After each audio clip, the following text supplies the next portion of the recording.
Hello students, myself Anil Sharma and I welcome you all to my YouTube channel with a new energy, with a new concept, with a new chapter. Okay? आज हम लोग chemistry standard 12 का chapter जो है coordination compound we are going to start that chapter. तो student solid state के जो last video lecture में मैंने क्वेश्चन किया था कि आपको कौन सा लेक्चर चाहिए, right? So I got many messages और सर उन्होंने बोला कि sir you start coordination compound. So with the due respect of students messages I am going to start coordination compound. लेकिन उससे पहले अगर आपने मेरा चैनल सब्सक्राइब नहीं किया है तो सबसे पहले प्लीज सब्सक्राइब माय चैनल.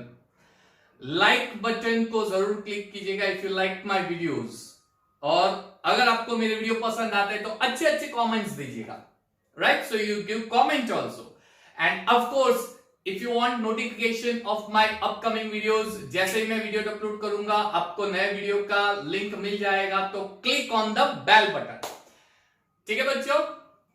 चलिए, तो कोऑर्डिनेशन कंपाउंड हम लोग आज के वीडियो लेक्चर में क्या करने वाले हैं? We are going to study about introduction of coordination compound. We are going to study about complex salt and double salt. And we are going to study about Werner's theory of coordination compound. ये तीन चीजें आज के video lecture में हम लोग करने वाले हैं. तो एंड तक ये वीडियो लेक्चर जरूर देखिएगा. ये चैप्टर आपके लिए बहुत इंपॉर्टेंट है. कॉम्पिटिटिव लेवल में अगर देखने जाए तो इस चैप्टर से काफी क्वेश्चंस आ चुके हैं और एवरी ईयर इसमें से नीट में दो तीन क्वेश्चंस होते हैं. जेडब्ल्यू में भी इसमें क्वेश्चंस आते हैं. तो ये चैप्टर आपके लिए हो गया है बहुत ही इंपॉर्टेंट. तो होना चाहिए आपका focus over here and we are going to start the chapter. चलिए, so very first we are going to start coordination compound. उसका introduction. What are coordination compounds? Coordination compounds होते क्या है? बहुत ही सिंपल सी चीज है. कोऑर्डिनेशन कंपाउंड्स क्या है अगर आपको समझना है तो मैं आपको एक बहुत ही बढ़िया सा एग्जांपल दे रहा हूं. वहां से हम लोग समझेंगे कोऑर्डिनेशन कंपाउंड क्या है, उसकी डेफिनेशन फिर हम देंगे और then we will discuss about the difference between complex and complex salt and double salt. उसके बीच का जो डिफरेंस है वो हम डिफरेंस अच्छी तरह से स्टडी कर लेंगे. Coordination compounds. What are coordination compounds?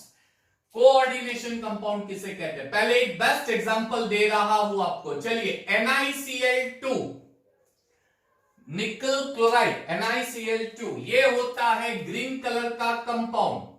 ये होता है ग्रीन कलर का कंपाउंड. ठीक है. अगर मैं NiCl2 में अमोनिया मिक्स कर दूं, उसके एक्वस सॉल्यूशन में अमोनिया मिक्स कर दूं और मिक्स करने के बाद जो सॉल्यूशन मिलता है उसको क्रिस्टल बना दूं, तो जो क्रिस्टल मिलेगा वो क्रिस्टल जो है उसकी formula I am writing directly NiNH3 6Cl2. और इस क्रिस्टल में जो NiCl2 का कलर था ग्रीन, वो चेंज होके हो जाता है पर्पल. एग्जांपल है. ठीक है. यहां पे आप देख सकते हो पहले NiCl2 का कलर था ग्रीन. अमोनिया के साथ मिक्स करने के बाद एक ऐसा कंपाउंड बन रहा है जिसमें कलर हो गया है पर्पल क्रिस्टलाइन सॉलिड में. ठीक है. अब ये जो कॉम्प्लेक्स कंपाउंड मुझे मिल रहा है क्रिस्टलाइन सॉलिड में पर्पल कलर का, if I take solid of this complex compound, solid crystalline, और if you take aqueous of this crystal, then this compound will not change its property, will not change, it will retain its property, will not change its property. ये इसकी property change नहीं करेगा aqueous state में, sorry.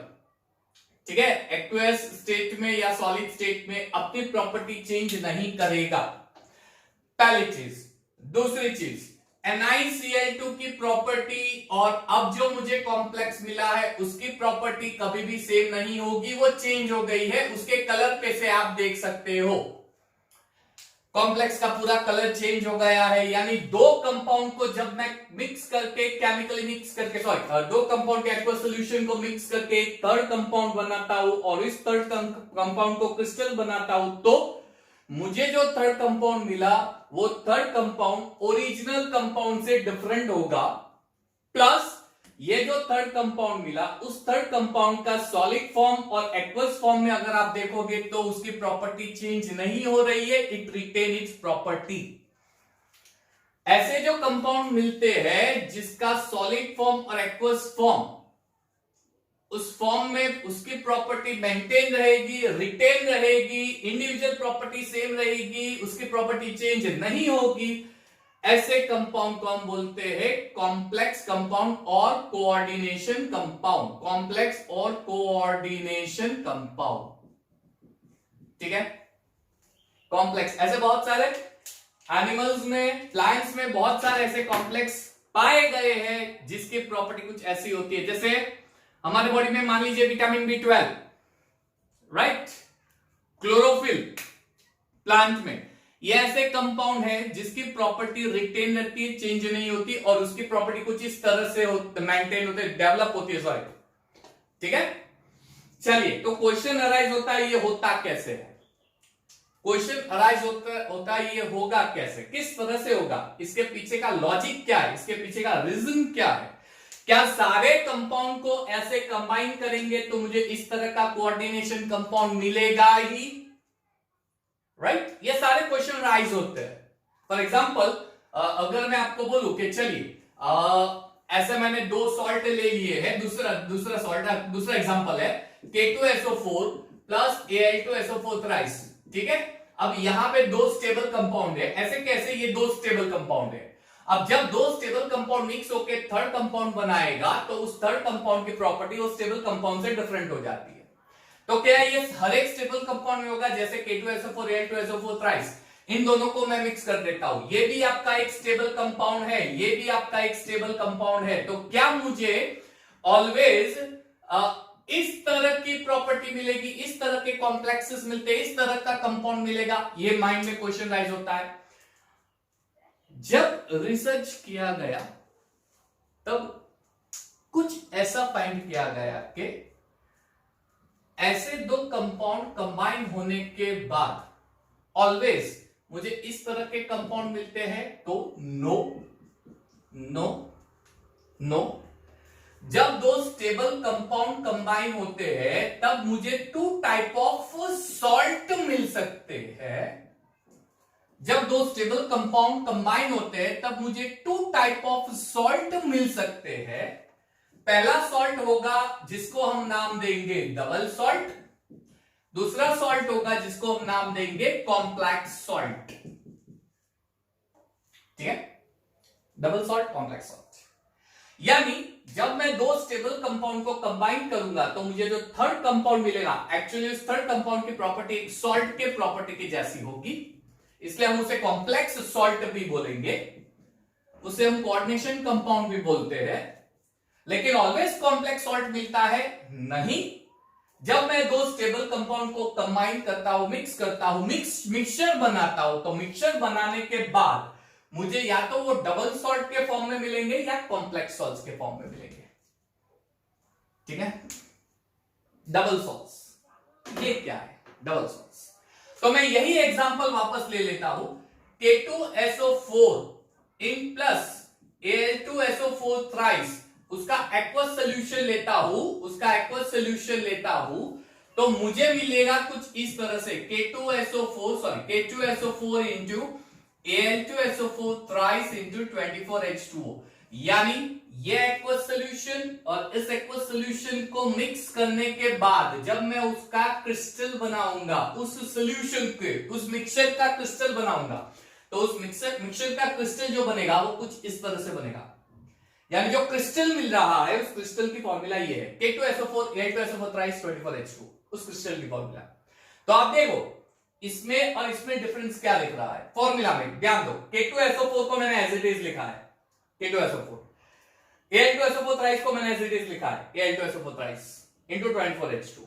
यहां पे क्या था, NiCl2 का मैंने कुछ डिफरेंट फॉर्म में लिख दिया। इसका मतलब क्या हुआ, तो जब मैं ऐसे दो सॉल्ट को मिक्स करके एक थर्ड कंपाउंड बनाऊंगा तो उस थर्ड कंपाउंड के, उसके क्रिस्टल सॉलिड फॉर्म के अंदर K2SO4 अपनी प्रॉपर्टी रिटेन करेगा, Al2SO4 थ्राइस अपनी प्रॉपर्टी रिटेन करेगा, वो सिर्फ होमोजीनियसली मिक्स होगा, वो सिर्फ होमोजीनियसली मिक्सचर, पता है ना मिक्सचर याद है ना, mixture two type of mixture, homogeneous heterogeneous mixture है ना, दो से ज्यादा एलिमेंट या कंपाउंड को या एलिमेंट कंपाउंड को मिक्स कर दे तो मिक्स तो हो जाएंगे, लेकिन मिक्स होने के बाद वो केमिकली चेंज नहीं होंगे, वो केमिकली एज इट इज रहते हैं।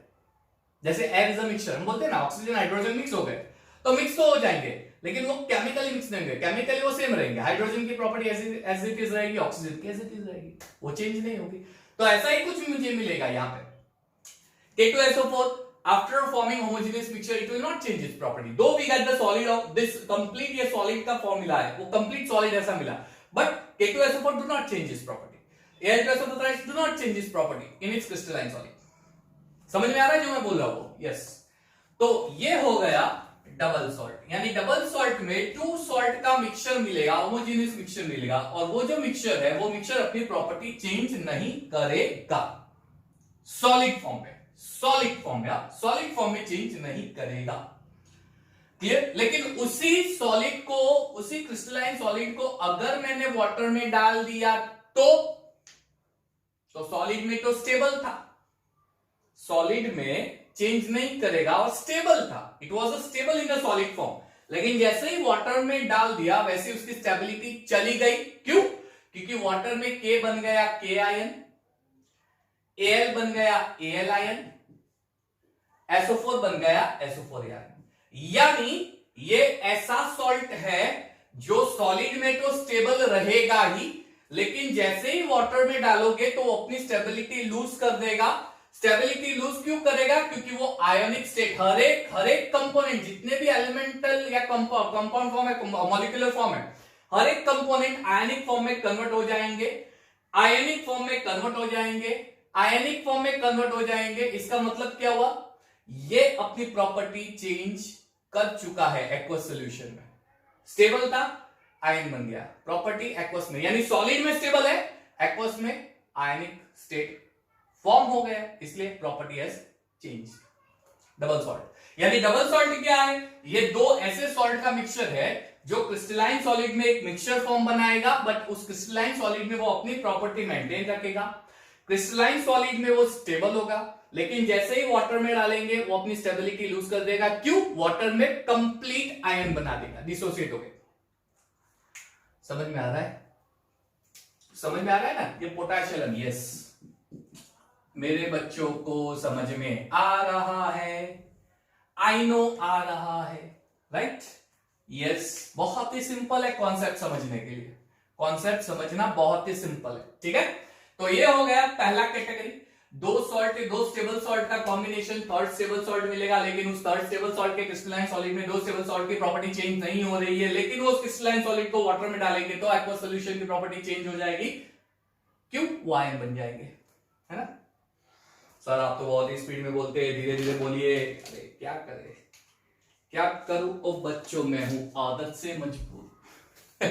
समझ में आ गया? या चलिए, H2SO4 राइस किया, तो ये हो गया आपका double salt. What about complex salt? मान लीजिए ये कॉम्प्लेक्स सॉल्ट, दो सब्सटेंस, दो स्टेबल कंपाउंड का कॉम्बिनेशन थर्ड स्टेबल कंपाउंड मिला, लेकिन वो कैसा मिला? इस थर्ड स्टेबल कंपाउंड की प्रॉपर्टी यूनिक मिली, यानी NiCl2 की जैसी नहीं है प्रॉपर्टी, अमोनिया के जैसी उसकी प्रॉपर्टी नहीं है, कुछ डिफरेंट प्रॉपर्टी है, कुछ नई प्रॉपर्टी मिली, कुछ डिफरेंट हमें काइंड ऑफ उसकी कैरेक्टरिस्टिक्स मिली, तो हो गया कॉम्प्लेक्स सॉल्ट। तो इसमें और इसमें ये पहला डिफरेंस, क्रिस्टलाइन सॉलिड में दे रिटेन दिस प्रॉपर्टी, इसमें सॉलिड मिला, क्रिस्टलाइन सॉलिड मिला, but with the unique property, with some different property, with some different properties, change, property has change, right. अब दूसरा पॉइंट, जैसे मैंने इस सॉल्ट को वाटर में डाला था तो सारे आयंस बन गए, सारे आयंस बन गए, यानी उसकी प्रॉपर्टी चेंज हो गई। क्या इसमें ऐसा होगा? क्या डबल सॉल्ट में ऐसा होगा? क्या इसमें ऐसा होगा? आई डोंट नो, देख लेते हैं। चलिए, इसको वाटर में डाल दिया, तो वाटर में डालने के बाद मुझे सिर्फ दो आयन मिले, सॉरी NH3 + 2 Cl- ऐसे सिर्फ दो आयन मिले। अब ध्यान से देखो, NiCl2 में दो आयन है, Na+2 Cl-, और ये अमोनिया न्यूट्रल है, इसका मतलब ये हुआ कि जब मैं इस कंपाउंड को वाटर में डालूंगा तो कुछ ऐसा इमेजिन करता हो कि Na+2 मिलना चाहिए, अमोनिया सेपरेट मिलना चाहिए, Cl, लेकिन ऐसा नहीं हो रहा है। ये जो सॉलिड में स्क्वायर ब्रैकेट में मैंने एक फॉर्मूला लिखी है, एक्वस में भी वो स्क्वायर ब्रैकेट की फॉर्मूला एज इट इज है, एक्वस में भी फॉर्मूला एज इट इज है। इसका मतलब क्या हुआ, चाहे मैं इस कॉम्प्लेक्स का सॉलिड फॉर्म लूं, चाहे मैं इस कॉम्प्लेक्स का लिक्विड फॉर्म लूं, ये अपनी प्रॉपर्टी सॉलिड फॉर्म में, लिक्विड फॉर्म में चेंज नहीं करेगा, है ना? यस, नहीं करेगा change. So this is your main difference between double salt and complex salt. Double salt में क्रिस्टलाइन सॉलिड को वाटर में डिसॉल्व करेंगे तो आयंस बन जाएंगे, अपनी प्रॉपर्टी चेंज कर देते हैं। ये प्रॉपर्टी चेंज नहीं करेगा, सॉलिड की प्रॉपर्टी और एक्वस की प्रॉपर्टी सेम रहेगी कॉम्प्लेक्स की। यानी यहां पे ये जो स्क्वायर ब्रैकेट है इसे मैं बोल देता हूं कॉम्प्लेक्स, ये कॉम्प्लेक्स है ना? समझ में आया? Yes, are you getting me everyone? चलिए, कोई बात नहीं। तो ये हो गया आपका पूरा एक डबल सॉल्ट और कॉम्प्लेक्स सॉल्ट के बीच का डिफरेंस, ठीक है? चलिए, कुछ और पॉइंट है डबल सॉल्ट कॉम्प्लेक्स फॉर्म में, लेकिन वो हम लोग कॉम्प्लेक्स सॉल्ट का थोड़ा डिटेल स्टडी करने के बाद हम लोग देखेंगे, ठीक है बच्चों? चलिए चलिए चलिए, नेक्स्ट नेक्स्ट नेक्स्ट, ये फॉर्म कैसे कैसे कैसे हुआ कैसे कैसे कैसे हुआ ले चलो। NiNH3 6 NiNH3 6 उसका चार्ज +2 है एक्वस सॉल्यूशन में और 2Cl- है, ऐसा है। तो ये फॉर्म कैसे होगा, ये फॉर्म कैसे होगा? और दूसरी चीज, इसको कोऑर्डिनेशन नाम ही क्यों दिया? कुछ तो लॉजिक होने वाला है यहां पे, कोऑर्डिनेशन ही नाम क्यों दिया? कुछ तो गड़बड़ है दया, कुछ तो गड़बड़ है बच्चे। कोऑर्डिनेशन नाम देने के पीछे कुछ तो लॉजिक होना चाहिए ना? Yes, there is a logic behind it, है लॉजिक, है लॉजिक। कैसे? जब इस तरह का कॉम्प्लेक्स सॉल्ट मिलता है तब यहां पे जो मेटल होता है, फिलहाल मैं नहीं बोल रहा हूं कि वो आयन है या क्या है, no, I am not saying that, metal ion ही होता है, लेकिन जो मेटल एटम होता है वो सेंटर में होता है और जो NH3 है वो उसके सराउंडिंग अरेंज्ड हो जाते हैं। ये पहली चीज, NH3 है वो उसके सराउंडिंग अरेंज्ड हो जाते हैं, NH3 और उसके बाद उन दोनों के बीच में बॉन्ड फॉर्म होता है, उन दोनों के बीच में बॉन्ड फॉर्म होता है। अरे यहां पे तो कुछ नया दिखा, देखो ये मैंने बॉन्ड ऐसे दिखाया, ये मैंने बॉन्ड ऐसे दिखाया एरो। अरे ये तो एक टाइप ऑफ बॉन्ड है, याद है? ये तो एक टाइप ऑफ बॉन्ड है, याद आया? Chemical bonding standard 11, ionic bond, covalent bond. Covalent bond का एक स्पेशल कैरेक्टरिस्टिक्स वाला पॉइंट है कोऑर्डिनेट कोवेलेंट बॉन्ड। कुछ याद है? याद है क्या? है ना? याद है? यस, कोऑर्डिनेट कोवेलेंट बॉन्ड है क्या? ये बॉन्ड कैसे फॉर्म होता है? इस बॉन्ड के अंदर होता तो कोवेलेंट नेचर ही है, होगा तो वो कोवेलेंट नेचर ही, लेकिन कोवेलेंट नेचर क्या है वो तो आपको पता ही है कि दो एटम जो होते हैं उनके बीच में शेयरिंग ऑफ इलेक्ट्रॉन शेयर होगा, इसमें इलेक्ट्रॉन ना लूज होगा ना गेन होगा, शेयर। लेकिन ये शेयरिंग ऑफ इलेक्ट्रॉन सिर्फ एक एटम करेगा दूसरा में, यानी एक एटम के पास एक पूरा इलेक्ट्रॉन का पैर होता है, वो अमीर होता है, इलेक्ट्रॉन से भरा पड़ा होता है, और दूसरा जो होता है वो इलेक्ट्रॉन डेफिशिएंट, उसके पास इलेक्ट्रॉन शेयर करने के लिए है ही नहीं। तो ये जो इलेक्ट्रॉन पैर है ये दूसरे एटम के साथ शेयर करेगा, तो इसे हम बोलेंगे डोनर और इसे हम बोलेंगे एक्सेप्टर। बेस्ट एग्जांपल आपका क्या था? NH3। चलो मैं यहां पे दिखा देता हूं, बेस्ट एग्जांपल कौन सा था? NH3 के पास लोन पेयर होता है, H+ जब कंबाइन होता है बनेगा पूरा NH4+, लेकिन इसमें नाइट्रोजन जो हो गया वो डोनर हो गया, क्योंकि ये इलेक्ट्रॉन रिच है, अमीर इंसान है, अमीर इंसान है क्योंकि इसके पास इलेक्ट्रॉन पेयर एक्स्ट्रा है, और ये इलेक्ट्रॉन डेफिशिएंट है, ये गरीब है, इसके पास इलेक्ट्रॉन है ही नहीं, तो ये इलेक्ट्रॉन शेयर करेगा। यानी यहां पे नाइट्रोजन और हाइड्रोजन के किसी एक बॉन्ड को मैं ऐसे दिखाऊंगा जिसमें ये जो एरोहेड है वो गरीब इंसान के पास रहेगा और ये है वो अमीर इंसान के पास रहेगा, तो ये वाला बॉन्ड कोऑर्डिनेट कोवेलेंट बॉन्ड हो गया। अब तो आपको खेल समझ में आ गया होगा क्यों कोऑर्डिनेट नाम वर्ड यूज किया, दिमाग में उतर गया होगा क्यों उसको कोऑर्डिनेट ही नाम दिया। रीजन क्या है कोऑर्डिनेट नाम देने का? कुछ तो रीजन होगा। यस, रीजन ये है, इसमें होता क्या है, सेंटर में एक मेटल एटम होता है, उसके सराउंडिंग मॉलिक्यूल या कुछ नेगेटिव आयंस होते हैं, ये अपने इलेक्ट्रॉन पेयर मेटल को डोनेट करते हैं, डोनेट करते हैं। यानी ये हो गया डोनर पार्ट और ये हो गया एक्सेप्टर पार्ट।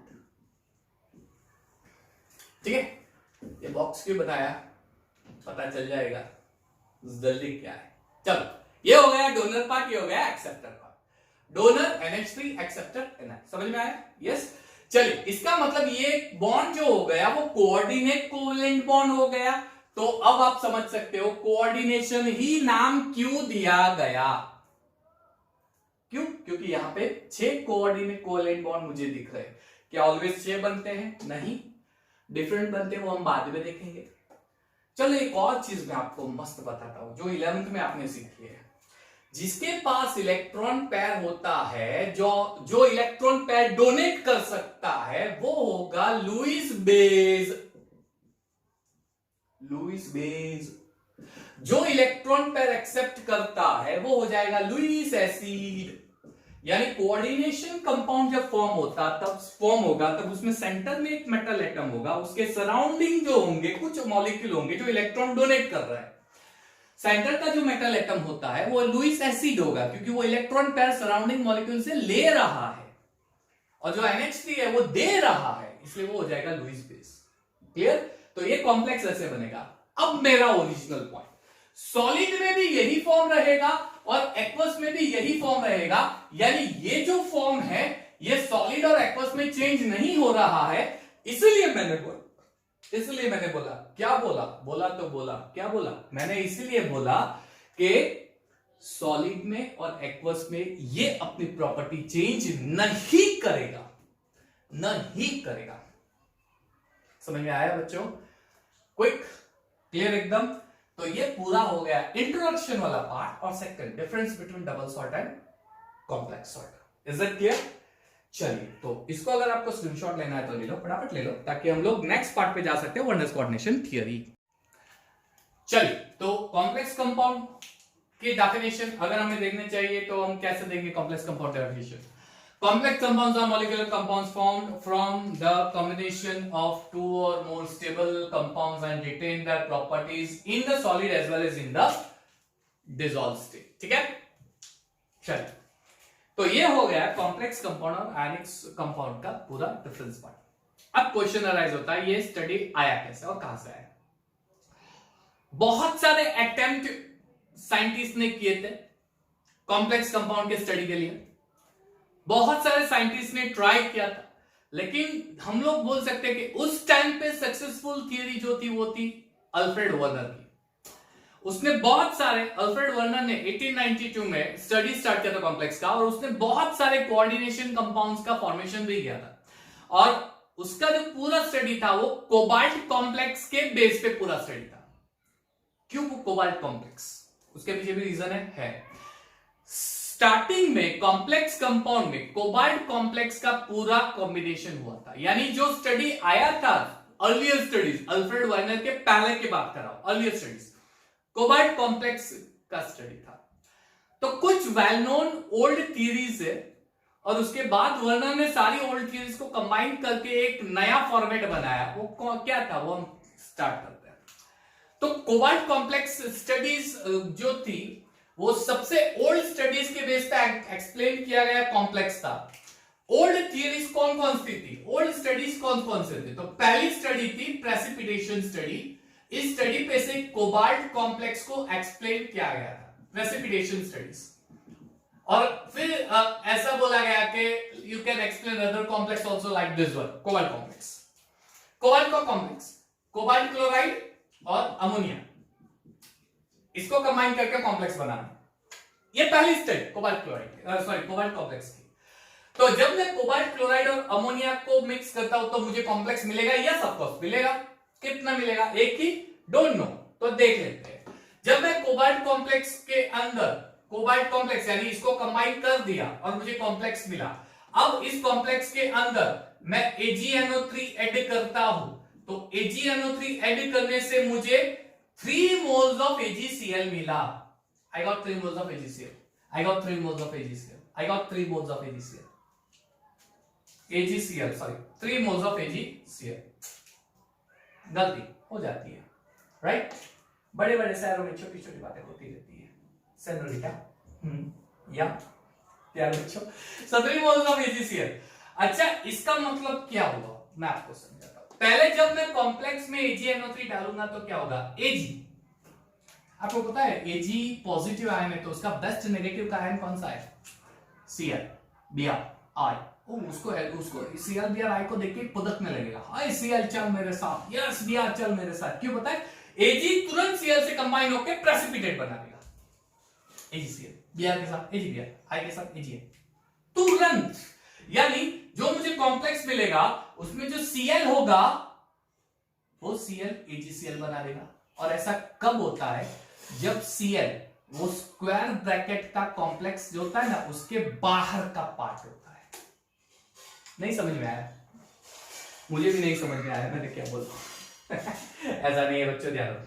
कोबाल्ट, उसके सराउंडिंग मान लीजिए मैंने 6 अमोनिया डाल दिए, मान लीजिए मैंने 6 अमोनिया डाल दिए, कुछ इस तरह से 6 अमोनिया मैंने अरेंज कर दिए, ठीक है?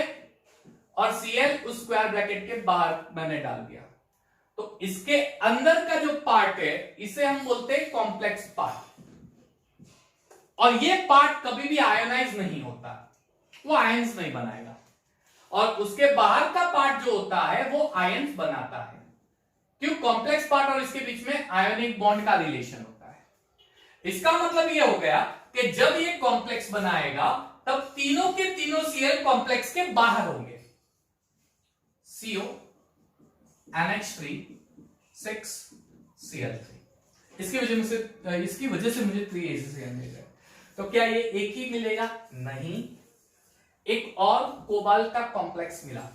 मान लीजिए इसके अंदर मैंने AgNO3 डाला, तो अब मुझे 3 की जगह 2 AgCl मिल रहे हैं प्रेसिपिटेट के फॉर्म में, 2 moles of AgCl, सिर्फ 2। ये कब हो सकता है? ये कब हो सकता है? जब 2 Cl बाहर हो और एक Cl कॉम्प्लेक्स में हो।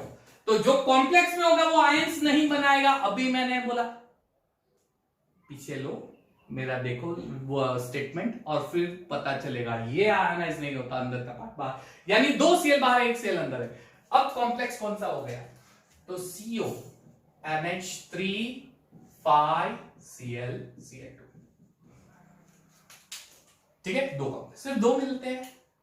सिर्फ 2 मिलते हैं? नहीं, एक और मिलता है, एक और मिलता है।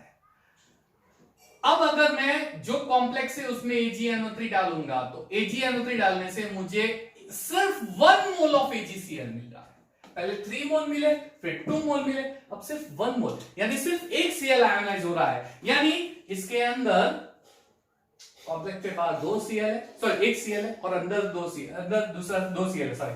तो एक कैसे होगा? दूसरा यहां पे हो सकता है, यहां पे हो सकता है, यहां पे हो सकता है, कहीं पे भी हो सकता है।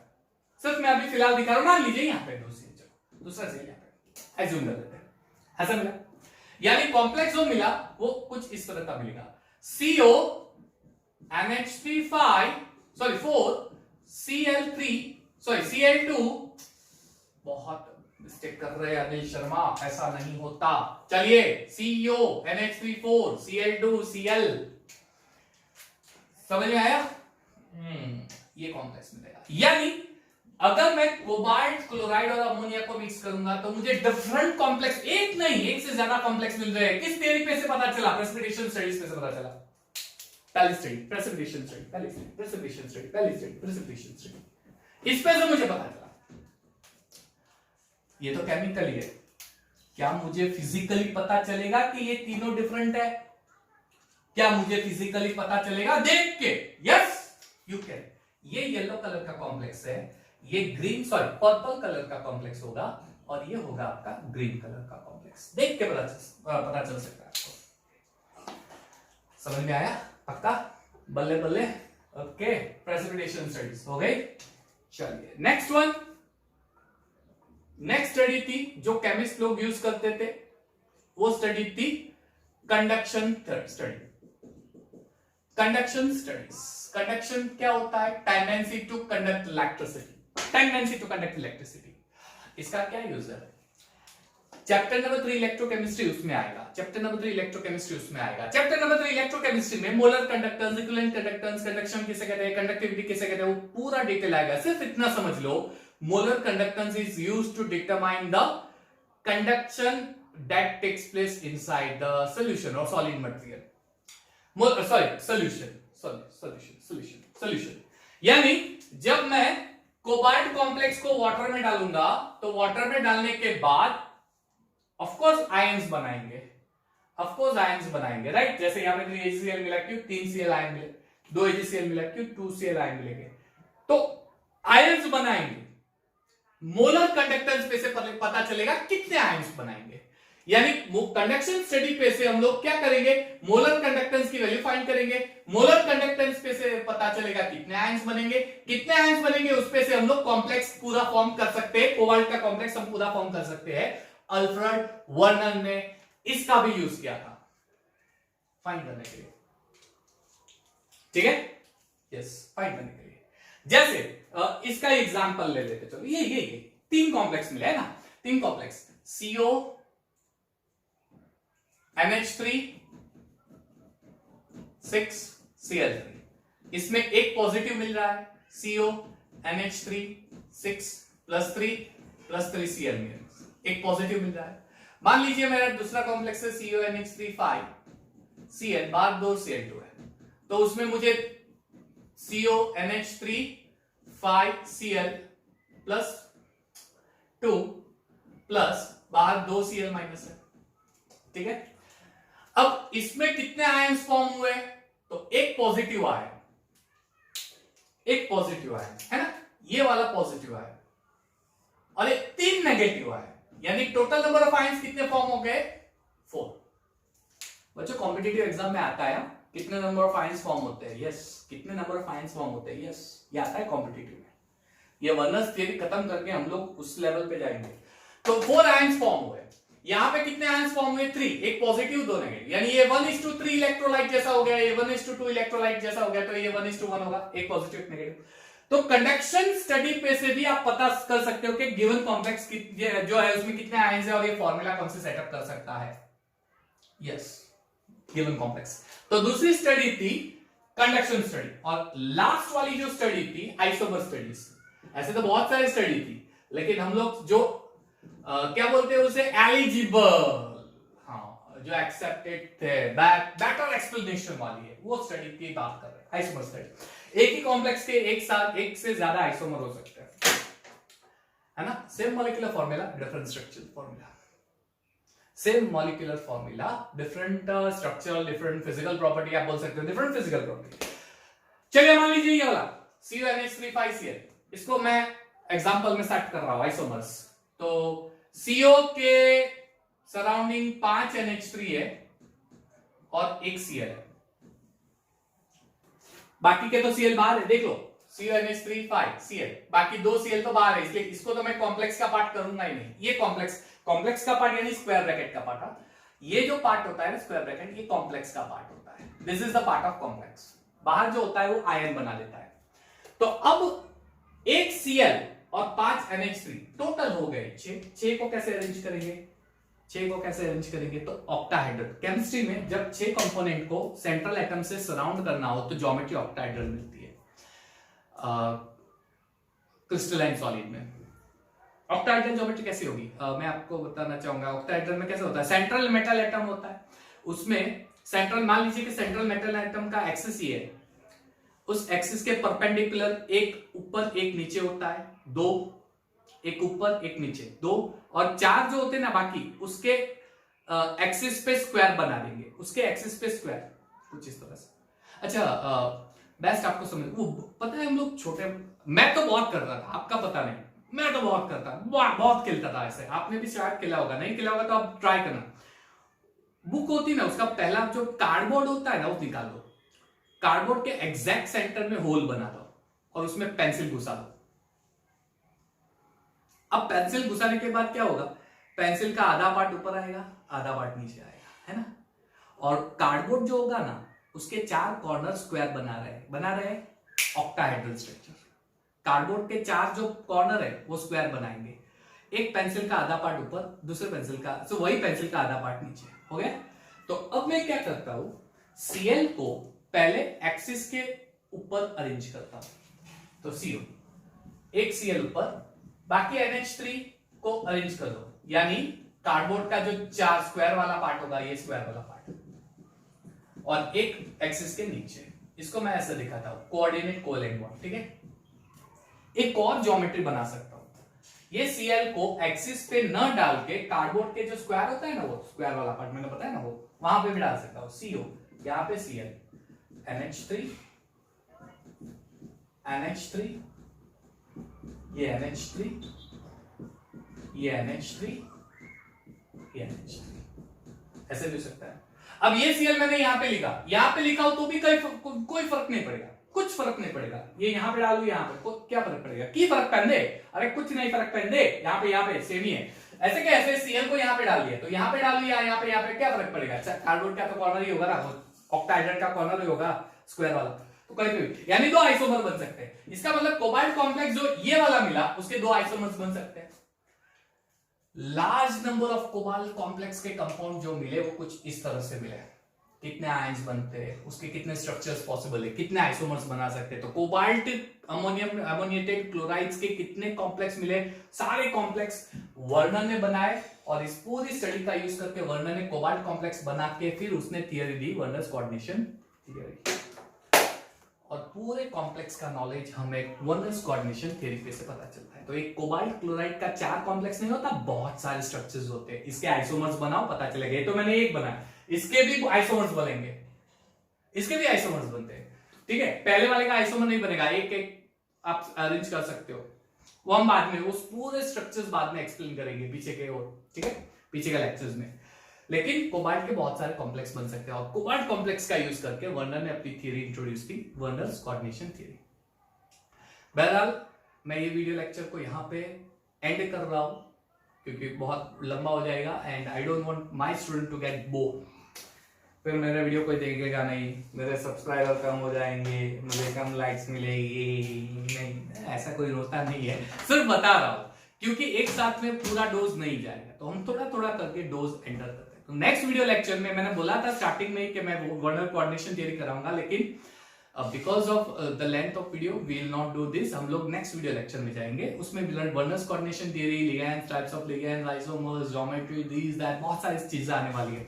So stay tune, keep watching my videos, and yes subscribe तो जरूर कीजिए, give like to my videos, give comments and share as much as possible, और एक आखिरी काम जरूर करना है, बेल बटन को क्लिक करना है, सरप्राइज राइट, ताकि मेरे वीडियो आते ही आपको नोटिफिकेशन मिल जाएंगे, ठीक है।